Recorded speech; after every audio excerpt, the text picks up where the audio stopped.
নামাজকে সঙ্গে করে নিয়ে যান, দেখবেন আর রাসূলুল্লাহর মহব্বত আপনার দিলে অন্তরের মধ্যে গেঁথে গেঁথে নিয়ে যান। যেই কবরের মধ্যে বাপকে বেটাকে ভাইকে পাবেন না, সেই কবরের মধ্যে দয়ার নবী মুস্তাফাকে পেয়ে যাবে। যে কবরে কাউকে পাবেন না, ওই কবরে আমার নবীর দিদার পাবেন।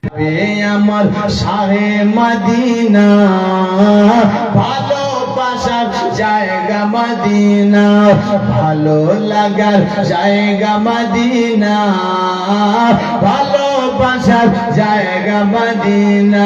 জোরে বলুন সুবহানাল্লাহ।